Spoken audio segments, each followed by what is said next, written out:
너희는 나를 누구라 하느냐라는 제목으로 마태복음 16장 13절부터 17절 말씀을 함께 봉독하겠습니다. 화면을 따라서 13절부터 한 목소리로 함께 봉독합니다. 예수께서 빌립보 가이사라 지방에 이르러 제자들에게 물어 이르시되 사람들이 인자를 누구라 하느냐. 이르되 더러는 세례 요한, 더러는 엘리야, 어떤 이는 예레미야나 선지자 중에 하나라 하나이다. 이르시되 너희는 나를 누구라 하느냐. 시몬 베드로가 대답하여 이르되 주는 그리스도시요 살아계신 하나님의 아들이시니이다. 예수께서 대답하여 이르시되 바요나 시몬아, 내가 복이 있도다. 이를 내게 알게 한 이는 혈육이 아니요 하늘에 계신 내 아버지이시니라. 아멘. 예수님이 이 땅에 계시는 동안 공적인 사역을 하시는 특별히 마지막 3년의 기간 동안 예수님을 만났던 사람들은 큰 충격을 받으며 마음속에 일종의 어떤 영적인 갈등을 경험하게 되었습니다. 왜냐하면 예수님은 겉으로 보기에는 분명 사람이시기는 한데 아무리 봐도 보통 사람이 아니었기 때문입니다. 어느 날부터 예수라는 젊은 한 청년이 하나님의 말씀을 전하는데 그의 말씀에는 다른 어떠한 곳에서도 볼 수 없었던 하늘로부터 오는 영적인 어떤 권위와 그러한 능력이 그 말씀 가운데 있었습니다. 예수님께서는 그 당시에 불치병이었던 문둥병을 고치시는가 하면 귀신 들린 자의 귀신을 쫓아내어 고치셨습니다. 떡 5개와 물고기 2마리로 5,000명이 넘는 사람들을 배부르게 먹이시는가 하면 심지어 죽은 사람을 다시 살려내기도 하셨습니다. 맹인의 눈을 뜨게 하셨고 소경의 귀가 열리게 하셨고 태어나면서부터 걷지 못하던 그러한 안진뱅이가 바로 일어나서 걸을 수 있게 하셨습니다. 또 배를 통째로 집어삼킬 만큼 거세고 무서운 파도도 예수님의 말씀 한마디에 그 즉시로 잠잠해졌습니다. 예수님께서는 이러한 놀라운 기적과 이사와 표적들을 행하심으로써 하나님의 아들 그리스도 되심을 친히 예수님 스스로 친히 보여주시고 증거하시며 세상 사람들에게 선언하기를 원하셨던 것입니다. 하지만 사람들은 예수님께서 행하셨던 이 모든 기사와 이적을 직접 보면서도 그것은 하나님께서 행하시는 것, 하늘로부터 오는 어떤 능력과 기적이다라고 생각을 하면서도 자신의 눈앞에 계신 그 예수님을 선뜻 하나님의 아들로 믿지를 못하였습니다. 왜냐하면 모든 이스라엘 사람들이 조상 대대로 전통적으로 이렇게 막연하게 기대하며 상상해 왔던 하나님의 아들 메시아에 대한 그러한 기대치, 그러한 모습들과 예수님이 실제로 갖고 계신 이 예수님의 모습이 너무나도 큰 차이가 있었기 때문입니다. 하나님의 아들이라고 받아들이기에는 예수님의 모습이 너무나도 겸손해 보이고 또 너무나도 평범해 보일 뿐만 아니라 심지어 목수의 아들로서 초라해 보이기까지 했던 것입니다. 그러한 사람들의 생각과 마음을 잘 아시던 예수님께서는 빌립보 가이사라 지방에 이르렀을 때 제자들에게 이제 자신의 영적인 신분을 공식적으로 선언하며 가르치시게 됩니다. 그러한 오늘의 성경 본문을 우리들이 함께 묵상함으로써 저와 여러분들은 나에게 있어서 우리들에게 있어서가 아니라 나 자신에게 있어서 예수님이 어떠한 분인지를 다시 한번 점검하고 확인하게 되시길 축원드립니다. 본문 13절부터 14절 다시 함께 읽습니다. 예수께서 빌립보 가이사라 지방에 이르러 제자들에게 물어 이르시되 사람들이 인자를 누구라 하느냐. 이르되 더러는 세례 요한, 더러는 엘리야, 어떤 이는 예레미야나 선지자 중에 하나라 하나이다. 예수님께서는 자신의 삶과 사역의 본질을 명확하게 제자들에게 가르쳐 주시기 위해서 세상 사람들이 예수님 자신을 어떻게 인식하고 있는지, 무엇라 이야기하는지 제자들에게 물어보셨습니다. 제자들은 세상 사람들의 그러한 생각과 의견을 3가지 정도로 이렇게 함축을 해서 예수님께 답변을 했습니다. 가장 먼저 첫 번째가 어떤 사람들은 예수님을 세례 요한이다라고 이야기하는 사람들이 있습니다라는 것이었어요. 그 당시에 헤롯 왕, 분봉왕, 헤롯 분봉왕이 이에 해당하는 사람 중에 한 명이었습니다. 세례 요한은 예수님보다 조금 더 일찍 태어났어요. 비슷한 시기이긴 하지만 예수님보다 조금 더 일찍 태어났고, 예수님이 사역을 공식적으로 시작하시기에 앞서서 예수님보다 먼저 공식적인 사역을 시작함으로써 예수님의 사역을 예비하는 그러한 사람이었습니다. 이스라엘에게 예수님보다도 먼저 강력한 회개의 메시지를 전하며 물 세례를 베풀었던 인물입니다. 그런데 세례 요한은 그 당시에 이스라엘의 분봉왕이었던 헤롯 왕, 이 헤롯 왕의 불륜, 헤롯 왕의 악함, 이러한 잘못까지도 거침없이 정말로 신랄하게 지적을 하며 회개를 촉구하였습니다. 이에 헤롯 왕이 세례 요한을 미워하여서 옥에 가두게 되었고, 결국 세례 요한은 헤로디아의 딸의 요청에 따라 목베임을 당하여 죽게 됩니다. 헤롯은 자신 때문에 억울하게 죽임을 당하게 된 그 세례 요한에 대한 어떤 나름대로의 염려의 마음이 있었던 것 같습니다. 그러던 중 어느 날부터 예수라는 사람이 천국 복음을 전하며 능력을 행한다라는 이 소식을 듣고서 헤롯 왕은 죽었던 그 세례 요한이 다시 이 사람에게 살아난 것처럼 느끼며 예수님을 내심 두려워하게 됩니다. 세례 요한의 메시지에서 느껴지는 어떤 영적인 권위가 예수님의 말씀과 예수님의 가르침에서는 더욱더 강력하게 느껴지며 전달되었던 것입니다. 그래서 세상 사람들 중에 예수님을 세례 요한이 다시 나타났다라고 이야기하는 사람들이 있었어요. 그 다음으로는 어떤 사람들은 예수님을 엘리야로 말하는 사람들이 있었습니다.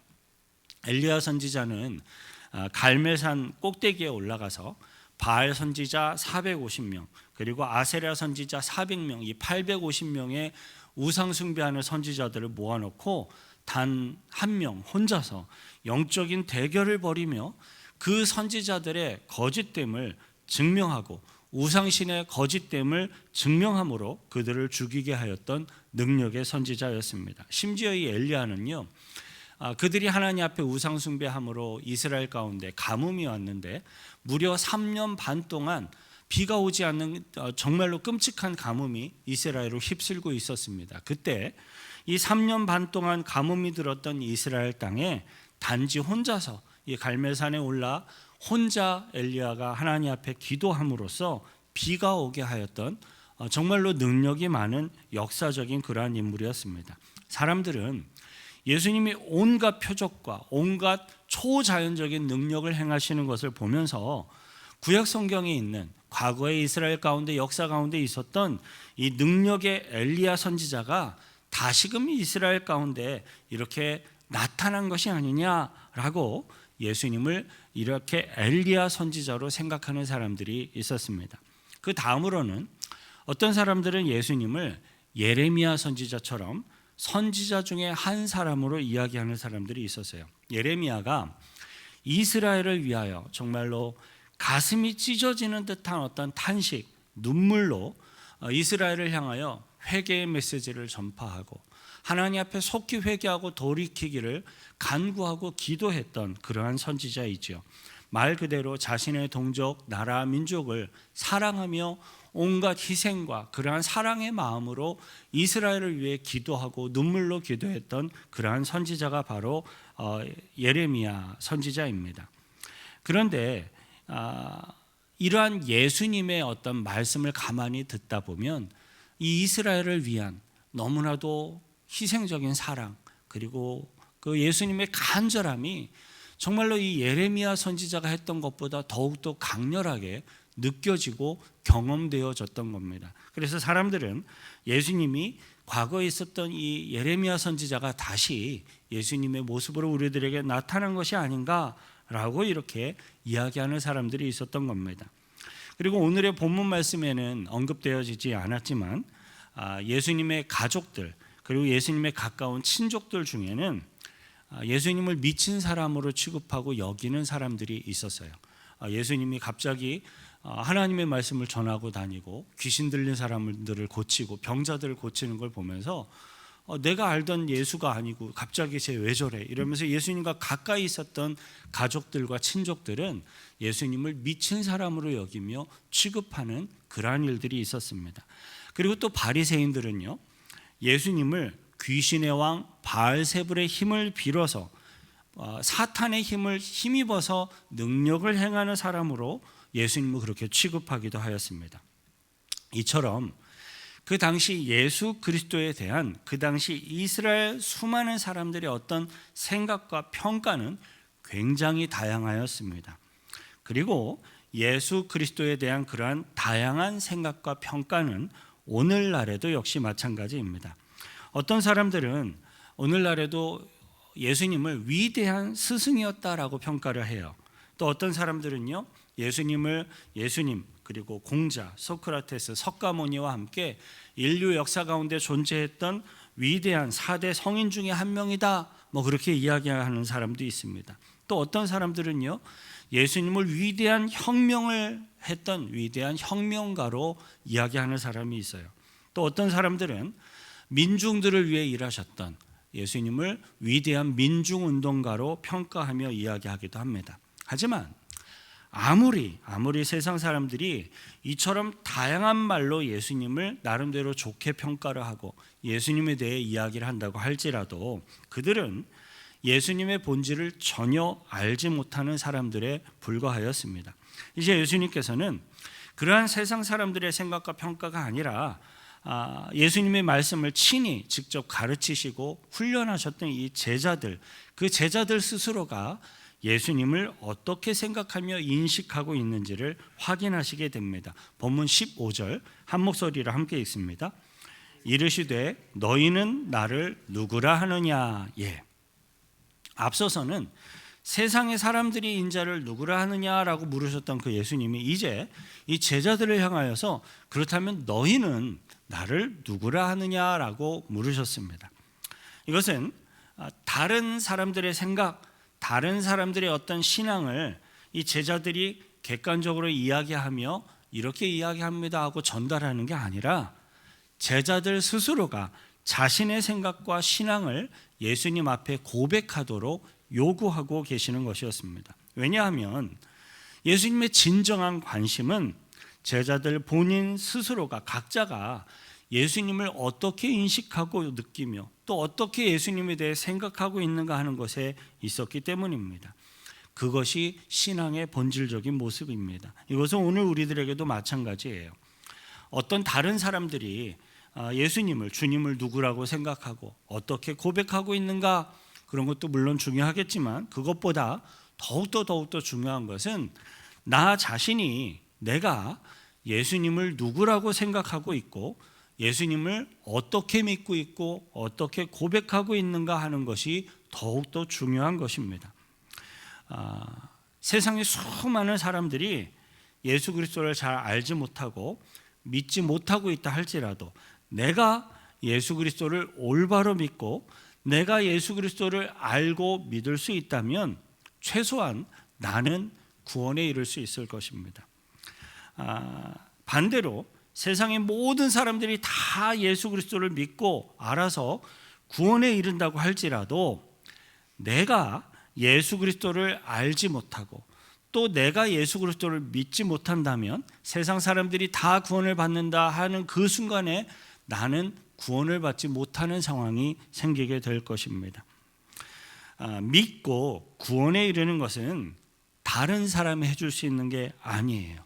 철저하게 나 자신, 나의 믿음, 나의 신앙 고백으로 주님의 은혜 가운데 구원에 이르게 되는 것이기 때문입니다.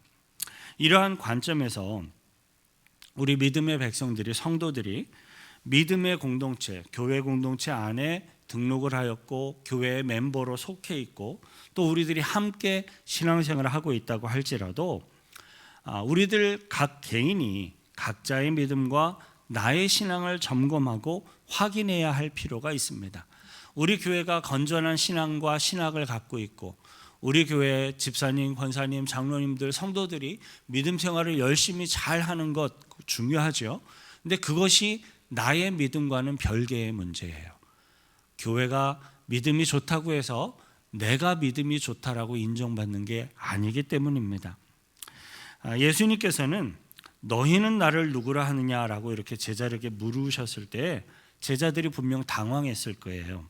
그런데 제자 중에 베드로가 갑자기 자기 자신도 전혀 예상하지 못했던, 그리고 자신도 전혀 계획하지 못했던, 생각하지 못했던 굉장히 놀라운 답변을 베드로가 하게 됩니다. 본문 16절 천천히 함께 읽습니다.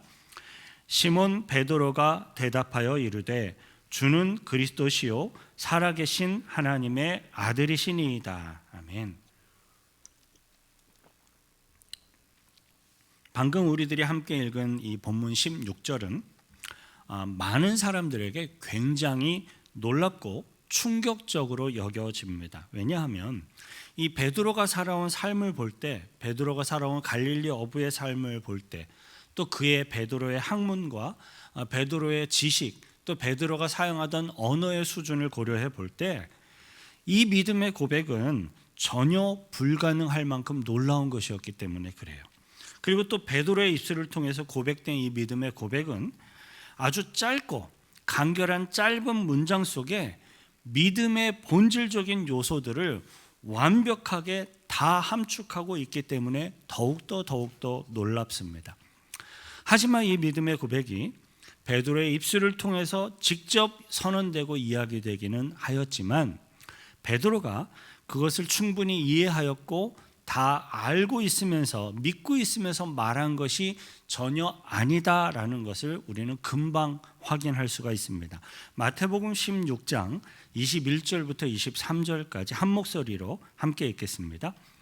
이때로부터 예수 그리스도께서 자기가 예루살렘에 올라가 장로들과 대제사장들과 서기관들에게 많은 고난을 받고 죽임을 당하고 제3일에 살아나야 할 것을 제자들에게 비로소 나타내시니 베드로가 예수를 붙들고 항변하여 이르되 주여 그리 마옵소서 이 일이 결코 주께 미치지 아니하리이다. 23절 예수께서 돌이키시며 베드로에게 이르시되 사탄아 내 뒤로 물러가라 너는 나를 넘어지게 하는 자로다. 내가 하나님의 일을 생각하지 아니하고 도리어 사람의 일을 생각하는도다 하시고. 아멘. 베드로는 그 놀라운 믿음의 고백을 자신의 입술을 통해서 직접 이야기를 하였지만 불과 시간이 얼마 지나지 않아서 금방 예수 그리스도의 사역을 공식적으로 예수님이 이렇게 사역을 하시겠다라고 선언하신 그것을 뜯어 말리다가 사탄아라고 아주 호되게 야단을 맞았습니다.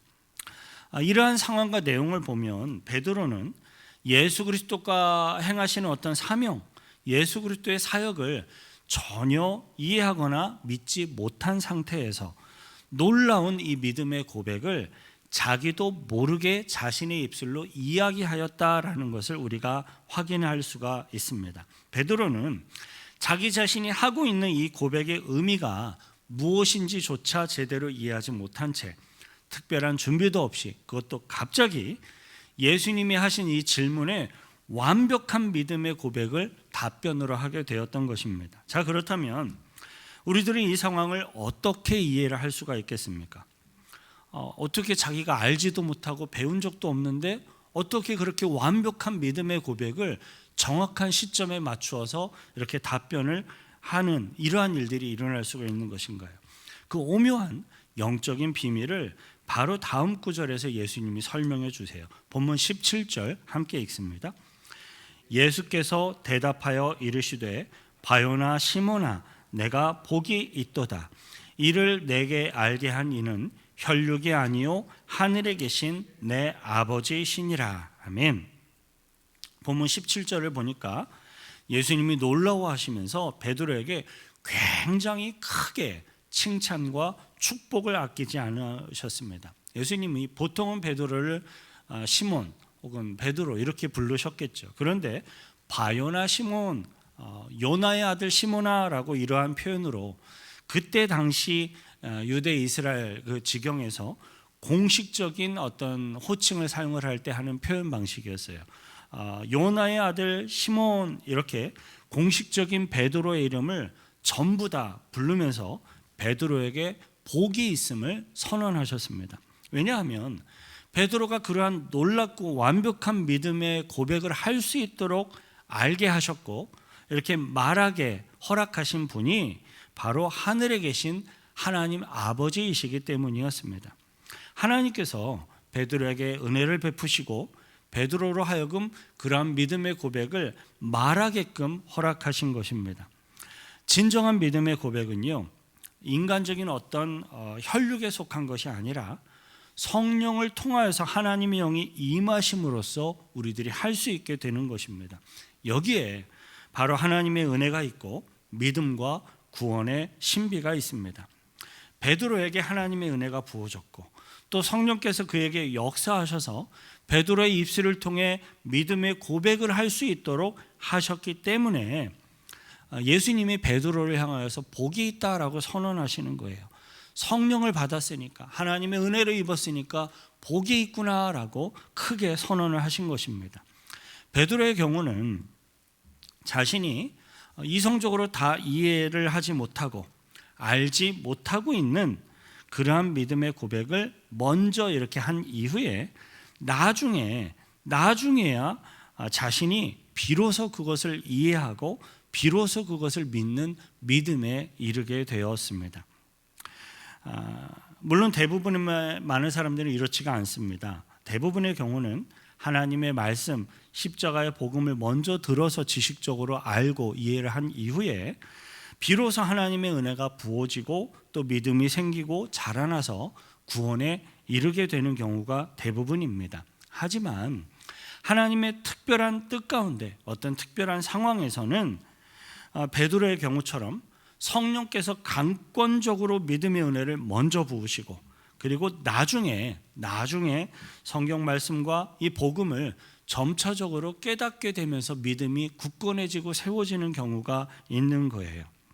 순서가 어찌 되었든지 상관없이 믿음과 구원에 있어서 중요한 것은 전적인 하나님의 은혜와 성령의 역사가 반드시 함께 하셔야 하신다라는 사실입니다. 저와 여러분들은 우리들에게 부어주시는 하나님의 은혜 그리고 또 성령님의 인도하심을 믿고 또 우리들이 간구함으로써 이 자리에 있는 우리 모두가 다 믿음으로 구원에 이르게 되시기를 축원드립니다. 자, 이제 우리들은 베드로가 고백하였던 신앙 고백의 내용을 구체적으로 살펴볼 필요가 있습니다. 먼저 예수님께서는요, 제자들에게 질문을 하셨을 때 자신을 가리키는 용어로서 인자라는 표현을 사용하셨어요. 영어 성경에서는 이 표현을 Son of Man이라고 번역을 했어요. 하지만 이 호칭은 어떤 사람의 아들이라는 이런 직접적인 번역 그 이상의 큰 의미를 갖는 그러한 표현입니다. 다니엘서를 함께 볼 텐데요. 다니엘서 7장 13절부터 14절 화면을 따라 함께 있습니다. 내가 또 밤 환상 중에 보니 인자 같은 이가 하늘 구름을 타고 와서 옛적부터 항상 계신 이에게 나아가 그 앞으로 인도되매 14절 그에게 권세와 영광과 나라를 주고 모든 백성과 나라들과 다른 언어를 말하는 모든 자들이 그를 섬기게 하였으니 그의 권세는 소멸되지 아니하는 영원한 권세요 그의 나라는 멸망치 아니할 것이니라. 예, 아멘. 방금 함께 읽은 구약 성경 다니엘서를 보면 13절에서 인자 같으니라고 이렇게 표현을 했어요. 인자라는 이 호칭이 14절을 보니까 하나님이시면서 인간의 어떤 모습을 하고 있는 분의 의미로 이렇게 사용되고 있구나라는 것을 우리들이 볼 수가 있습니다. 여기서 인자는 하나님의 아들을 가리키는 호칭으로서 그 인자가 곧 예수님이시고 메시아이시고 그리스도이십니다. 베드로는 예수님이 질문하신 이 인자를 가리켜서 두 가지의 아주 핵심적인 신앙 고백을 하였습니다. 그 첫째는 주는 그리스도시요라는 믿음의 고백입니다. 우리 모든 구원받은 성도들에게 있어서 예수님이 그리스도 되시는 분이심을 우리는 믿습니다. 그리고 그것을 우리는 믿어야 합니다. 그리스도라는 말은 기름 부음 받았다라는 의미입니다. 그리스도 메시아는 이 다니엘서에서 이야기하고 있는 것처럼 새 하늘, 새 땅의 완성자, 인류의 영원한 왕, 영원한 제사장, 영원한 예언자로서 오시는 하나님의 말씀, 약속의 성취자를 가리키는 호칭입니다. 예수님이 그리스도이십니다라는 이것은 예수님이 인류의 모든 죄를 다 사하시고 십자가에서 영원하고도 완전한 구속, 대속을 성취하셨습니다라고 고백하는 그런 믿음의 고백입니다. 예수님은 나의 주인이십니다. 예수님은 나의 전부이시고 나의 영원한 소망이시고 구원이십니다. 이 믿음의 고백이 바로 저와 여러분들의 믿음의 고백이 되시길 축원드립니다. 두 번째로 살아계신 하나님의 아들이시니이다라는 믿음의 고백입니다. 하나님은요, 결단코 어떤 관념이나 인간들의 상상 속에 존재하는 그러한 분이 아닙니다.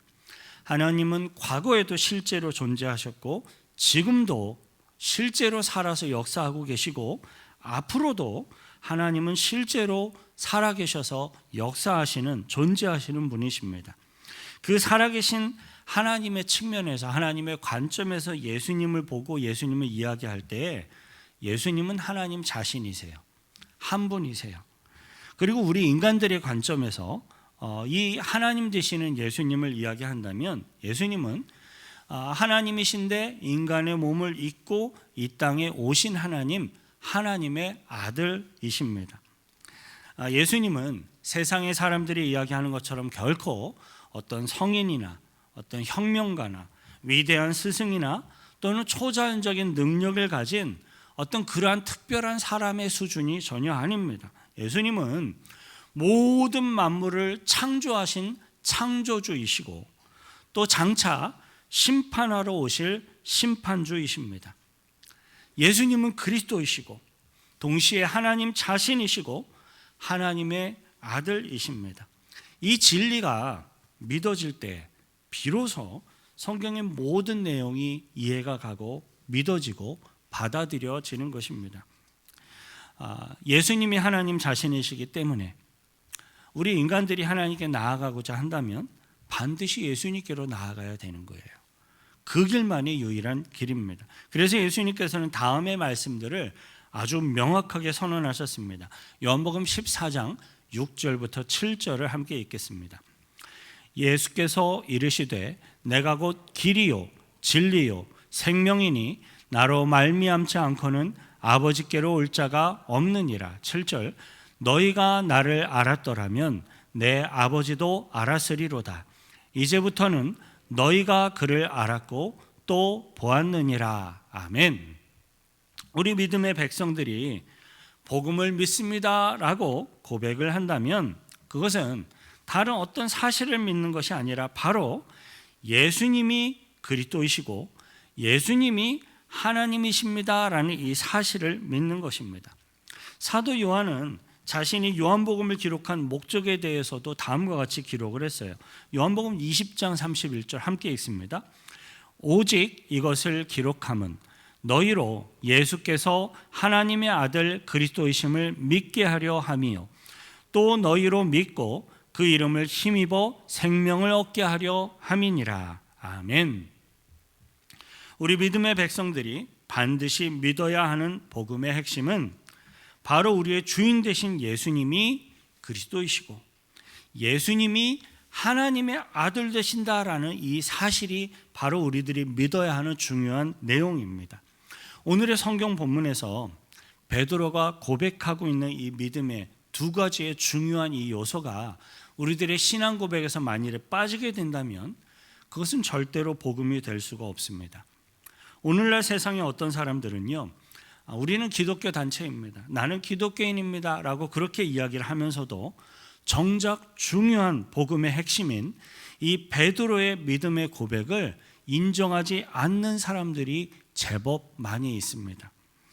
하지만 여러분, 그 두 가지의 신앙 고백의 요소를 인정하지 않으면서 나는 기독교인입니다라고 말하는 것은 완전한 거짓말입니다. 그것은 잘못된 겁니다.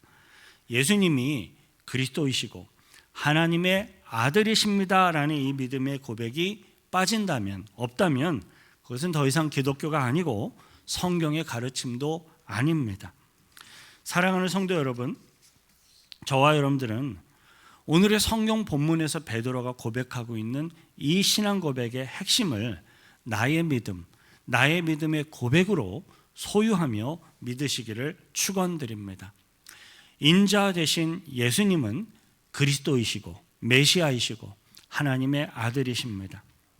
혹시 우리들 가운데 이 사실이 믿어지지 않는 분들이 혹시 계시다면 정말로 회개하는 심령으로 하나님께 긍휼을 구하며 은혜를 구하며 성령님의 도우심을 구하시길 바랍니다. 그렇게 하면 우리 하나님께서는 결코 은혜와 긍휼을 구하는 그 사람들을 외면하지 않으세요. 그 부르짖음에, 그 구함에 하나님이 찾아와 주실 것이고 만나 주실 것이고 응답해 주실 것입니다. 너희는 나를 누구라 하느냐라는 예수님의 질문 앞에 이 자리에 있는 우리들 모두가 다 각각 주는 그리스도시요 하나님의 아들이십니다라고 믿음으로 고백하시기를 축원드립니다. 함께 기도하실 때에요, 하나님, 이 두 가지의 중요한 믿음의 본질적인 요소가 우리들이 살아가고 있는 이 세상에서는 끊임없이 희미해지고 있고 그것들을 없애버리려고 공격하고 있습니다. 그러한 이 세상 가운데 살아가고 있는 우리들이 믿음을 놓치지 않도록 지켜주옵소서. 하나님의 은혜 안에 나아갈 수 있도록 인도해 주옵소서. 같이 함께 기도하도록 하겠습니다. 거룩하신 구주 하나님 아버지요, 감사와 찬송과 찬양을 드립니다.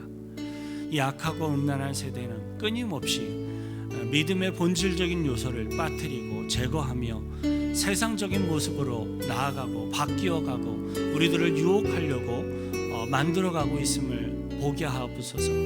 이러한 불신앙의 요소에 우리들의 믿음이 무너지거나 넘어지지 않도록 지켜주시고 보호하시고 인도하여 주셔서 오직 주님 오시는 그날까지 주님 앞에 주는 예수님은 그리스도시요 하나님의 아들이시니이다 라는 이 믿음의 고백을 온전히 내가 그리고 나 주위에 있는 모든 이들이 각자가 하나님 앞에 믿음의 고백을 하며 또 하나님의 백성으로서 관계를 맺으며 주님을 예배하는 예배자들로서 살게 하셔서 주님 오시는 날 영원한 천국에 이르러 주님께 영광 돌려드릴 수 있도록 이끌어 주시고 축복하여 주옵소서.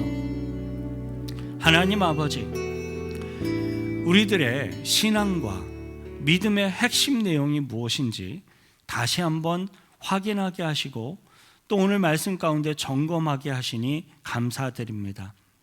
우리들에게 성령의 은혜를 부어주셔서 예수님은 그리스도이시고 하나님의 아들이심을 믿으며 고백하게 하심에 감사와 찬양을 드립니다.